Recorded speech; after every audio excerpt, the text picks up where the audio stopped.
नमस्कार दोस्तों, आप सभी का एक बार फिर से बहुत बहुत स्वागत है। और दोस्तों यहाँ पर आप हमारे सामने देख रहे हैं वीवो की तरफ से आने वाले इस Y30 मॉडल को, जो कि अभी हाल ही में लॉन्च हुआ है। और इस वीडियो के अंदर हम कराने वाले हैं इसको अनबॉक्स और जानेंगे इसकी पूरी फीचर्स एंड डिटेल के बारे में। दोस्तों अगर आप वीवो का एक फ़ोन चुनना चाहते हैं, एक बेहतरीन कैमरा फ़ोन चुनना चाहते हैं, तो ये बजट में रहकर आपके लिए एक बेहतरीन ऑप्शन हो सकता है या नहीं, ये तो वीडियो की लास्ट में पता चलेगा। लेकिन ये फ़ोन मुझे मिला है DKG मोबाइल्स की तरफ से, तो अगर आप करना चाहते हो परचेज तो डिस्क्रिप्शन बॉक्स में आपको लिंक्स मिल जाएंगे। वहीं दोस्तों यहाँ पर इस फ़ोन की खास बात ये होती है कि प्राइस आपसे कम लिया जाता है, फीचर्स काफ़ी सारे दिए जाते हैं। तो बॉक्स को ओपन करेंगे, देखेंगे कि क्या खास रहता है। तो चैनल को सब्सक्राइब करिएगा, वीडियो पसंद आए तो इसे लाइक करना बिल्कुल मत भूलिएगा।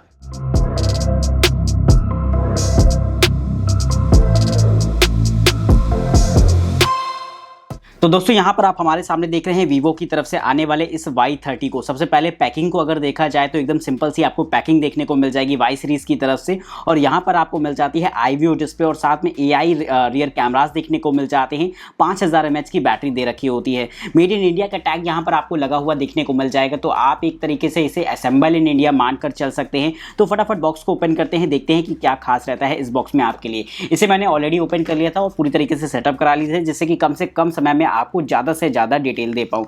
तो यहाँ पर इस सेक्शन में आपको देखने को मिल जाता है ये कुछ बेसिक सा पेपर वर्क और साथ में ये सिम इजेक्टर पिन, और ये रहता है आपका केस कवर। तो पेपर वर्क का तो आप अचार डाल सकते हैं। और केस कवर को अगर देखा जाए तो काफ़ी मोटा सा यहाँ पर आपको केस कवर दे रखा है। बहुत ही जो है जो इसके कॉर्नर्स हैं काफ़ी मोटे हैं, जिसमें कि आपका फ़ोन सिक्योर रहेगा। लेकिन समय के साथ साथ ये आपका जो है पीला पड़ जाएगा।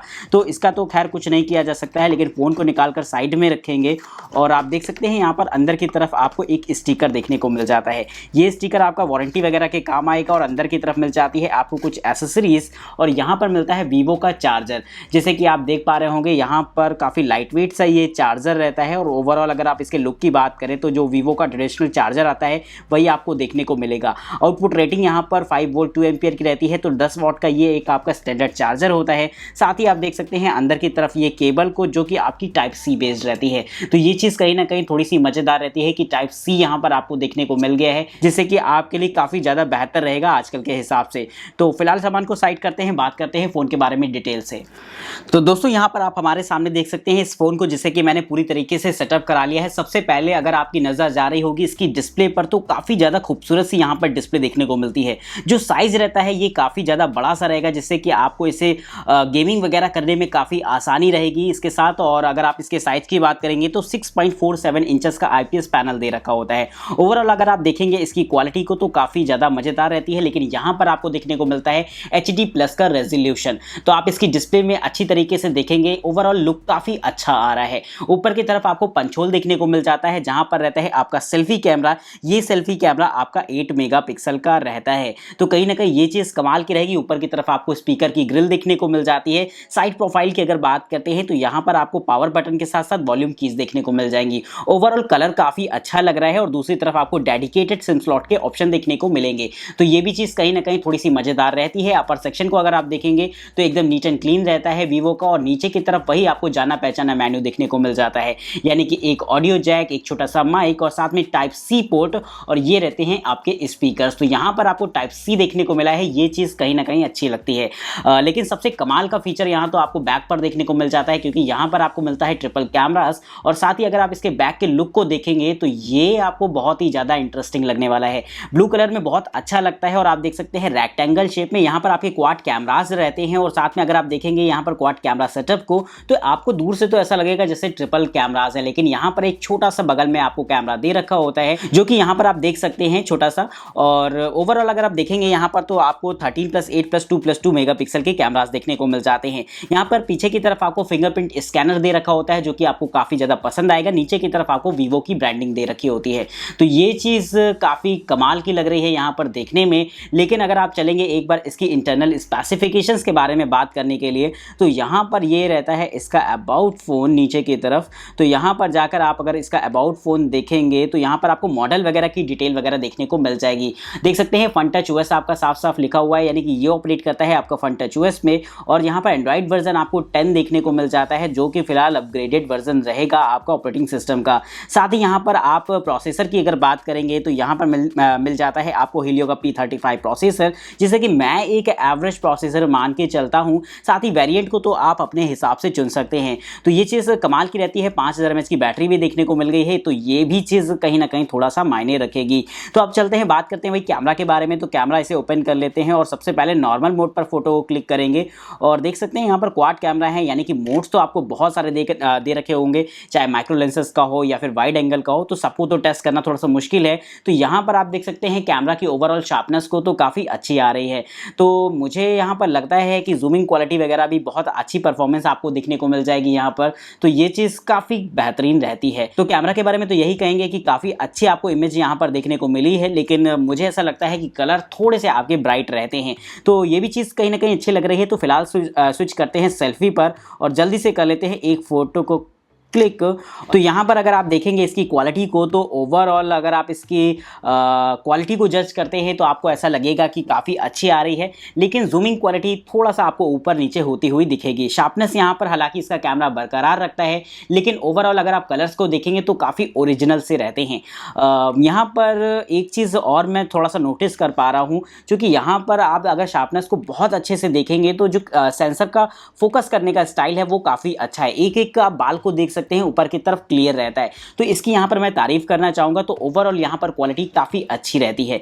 तो ये चीज़ें मिलती हैं इसके कैमरा में। बाकी तो फीचर्स तो मोड्स तो बहुत सारे हैं यहाँ पर इसके कैमरा में भी, तो इनके बारे में तो मैं अभी बात नहीं करूँगा, लेकिन अगर आप कहेंगे इसके कैमरा टेस्ट के लिए तो वो मैं आगे आने वाली वीडियोज़ में करा दूँगा। लेकिन फिलहाल अभी चलते हैं फिंगरप्रिंट स्कैनर की बात करते हैं, जो कि आपका पीछे की तरफ रहेगा, और साथ में बात करते हैं फेस अनलॉक की। तो दोस्तों यहाँ पर जैसे ही लगाते हैं फिंगरप्रिंट स्कैनर को तो काफ़ी क्विक रिस्पॉन्स यहाँ पर आपको देखने को मिला है। तो फिंगरप्रिंट स्कैनर काफ़ी लाजवाब सा यहाँ पर आपको देखने को मिलता है। फेस अनलॉक की बात करते हैं तो दोस्तों जैसे ही आप ऑन करा के अपनी तरफ लाते हैं तो एक हल्का सा डिले देखने को मिला है। तो ये चीज़ काफ़ी मज़ेदार रहती है। तो ये मुझे पसंद आ रहा है कि हालांकि डिले है बट इतना ज़्यादा नहीं है कि आप इसे थोड़ा सा मतलब नेगेटिव ले सकें। तो मुझे तो काफ़ी चीज़ें ये सब पसंद आई हैं। बाकी आप भी बताइए। फिलहाल देखते हैं इसके कुछ पिक्चर सैंपल्स, उसके बाद बात करेंगे फ़ोन के बारे में डिटेल से।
तो दोस्तों यहाँ पर बैक कैमरे से रिकॉर्डिंग हो रही है और आप देख सकते हैं यहाँ पर इसकी परफॉर्मेंस कैसी रहती है। और आप बताइए कि भाई क्या रहता है, चूँकि वीवो अपनी कैमरा क्वालिटी के लिए जाना जाता है, और ऐसे में वीडियो क्वालिटी इसकी कहाँ पर रहेगी। अगर आप इसे व्लॉगिंग या फिर वीडियोस बनाने का जैसा कुछ सोच रहे हो तो इस वीडियो को देखकर आप ये तय कर सकते हैं कि ये फ़ोन आपके लिए कहाँ पर स्टैंड करेगा। तो चैनल को सब्सक्राइब मारो, वीडियो पसंद आए तो लाइक मारो, और देखते हैं अभी इसे स्विच करते हैं सेल्फी कैमरा की तरफ। पर रिकॉर्डिंग हो रही है इसके सेल्फी कैमरा से और आप देख सकते हैं इसकी क्वालिटी को। ओवरऑल मुझे तो ठीक ही लग रही है, बाकी आप भी बताइए कि आपको कैसी लग रही है। और कलर के हिसाब से आप देख सकते हैं अभी काफ़ी धूप है और यहाँ पर कलर कैसे आ रहे हैं। हालांकि अभी मैं छाँव में आ गया हूँ तो आप यहाँ पर इसकी ओरिजिनल क्वालिटी को देख पा रहे होंगे। तो कमेंट करके बताइए कि आपको कैसा पसंद आया है इसका कैमरा। तो दोस्तों यहाँ पर अभी आपने देखे होंगे इसके कुछ पिक्चर सैंपल्स। अब बात करते हैं कि आखिर इसकी परफॉर्मेंस कैसी लगी है मुझको। तो आपने देखा होगा कि जो आप पास की फ़ोटोज़ ले रहे हैं या फिर नॉर्मल जो फोटोग्राफी आप कर रहे हैं उसके लिए तो एकदम परफेक्ट रहता है, लेकिन ये कैमरा आपका प्रोफेशनल कैमरा नहीं होता है। यानी कि अगर आप इसका इस्तेमाल बहुत ज़्यादा वीडियोग्राफी वगैरह के लिए करना चाहते हैं तो हो सकता है ये आपके लिए वहाँ पर सेट ना बैठे। लेकिन ओवरऑल पर्सनल फोटोग्राफी के लिए अगर आपको ज़्यादा मतलब इमेजेस वगैरह नहीं लेनी है तो उसके लिए एकदम परफेक्ट रहेगा। सेल्फी कैमरा के मामले में मैं ये कहना चाहूँगा कि यहाँ पर इसकी परफॉर्मेंस काफ़ी अच्छी है, शार्पनेस वगैरह बहुत अच्छी है, लेकिन कुछ बहुत इंप्रूवमेंट और भी हो सकती थी। तो ओवरऑल कैमरा की परफॉर्मेंस मैं एवरेज मानकर चलता हूँ। बाकी आप कमेंट करके मुझे बताओ कि आपको इसकी परफॉर्मेंस कैसी लगी है। और एक पॉइंट मैं और जो मेंशन करना चाह रहा था वो गेमिंग को लेकर था कि यहाँ पर प्रोसेसर आपको एवरेज प्रोसेसर दे रखा है, जैसा कि मैं मान के चलता हूँ। बाकी गेमिंग वगैरह के लिए आप कौन सा वेरिएंट लेते हैं ये चीज़ भी काफ़ी मायने रखेगी, लेकिन गेमिंग यहाँ पर ठीक ठाक देखने को मिलेगी। मैं ज़्यादा तारीफ तो नहीं करूँगा। अगर आप में से किसी ने भी खेला हो, उसमें गेम का मजा लिया हो, तो आप कमेंट करके बताइए कि आपको इसकी परफॉर्मेंस कैसी लगी है, और हुआ कभी समय ऐसा लगा तो मैं इसका एक गेमिंग टेस्ट करके भी दिखाना चाहूँगा। साथ ही आप भी मुझे कमेंट करो कि आप इसका गेमिंग टेस्ट, कैमरा टेस्ट क्या देखना चाहते हो, और अगर आप इसका कंपैरिजन किसी के साथ देखना चाहते हो, Realme 7 के साथ देखना चाहते हो, तो वो भी आपको जो है आगे आने वाली वीडियोस में देखने को मिल जाएगा। फिलहाल आज की इस वीडियो में इतना ही। तब तक के लिए हमें इजाजत दीजिए। नमस्कार दोस्तों, जय हिंद, वंदे मातरम।